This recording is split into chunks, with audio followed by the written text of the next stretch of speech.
Last January 31 na, nandito kami sa Jollibee, Montalban, Rizal.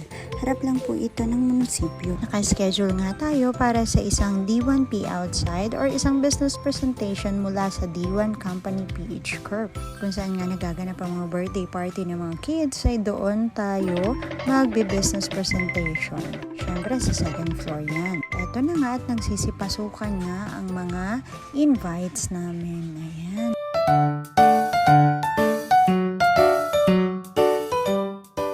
Una ko nga nakita ay si Part Rose Betlim, isa sa mga pillar dito sa D1. Makaway siya para batiin tayo ng good morning.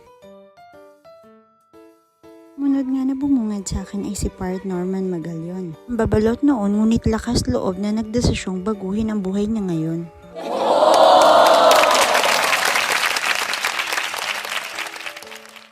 Sa kanang banda naman ay makikita ang aking mama at ang aking hipag kasama ang aming kapitbahay. Kung nga namalayan na wala pala akong video ng mga mukha nila o kahit picture man lang. Kaya pag uwi nga sa bahay, inasahan ko na nakukurutin ako sa singit ni mama.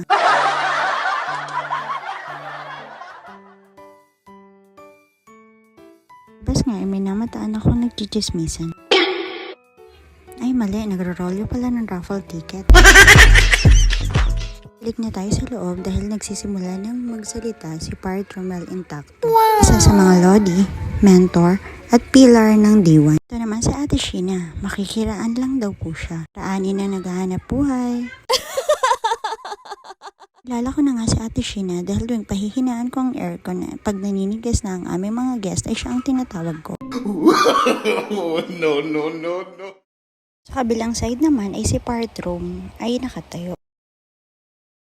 Likod niya naman ay si Part Rosebeth, si Part Rika, at si Part Ayab. Hindi nahagip ng camera si Part Pam, si Part Jabel, si Mami Pau, at si Part Jasmine. Nagpa-picture na lang ako sa kanila. Sa harap naman ay busy-busy ang aming mga host na si Part Ton, at syempre ang aming Daddy Randy, ang founder ng Team Warrior.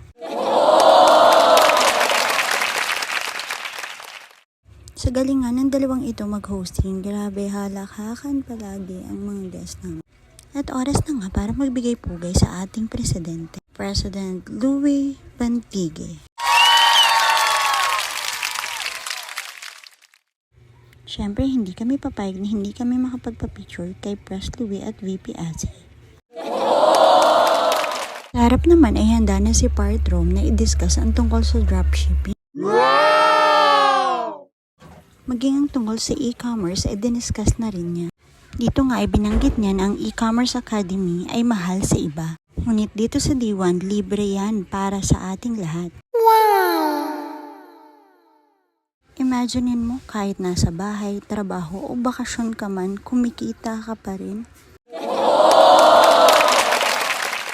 Habang nilalasap nga namin ang chicken joy ni Jollibee, ay nagpa-raffle na ang mga pillar.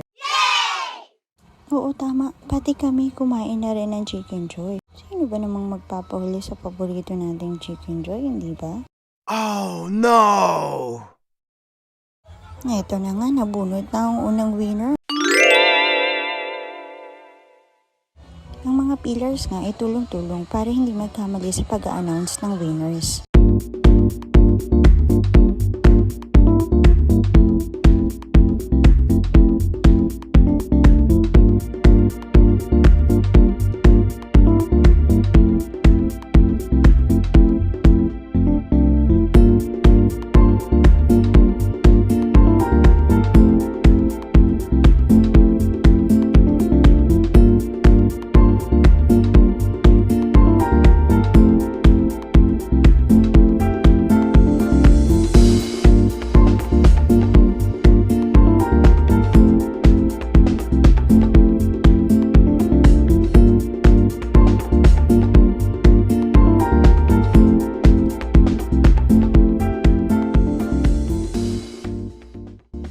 Yan, nabunot na rin ang aking mama at nanalo siya ng bag ni D1.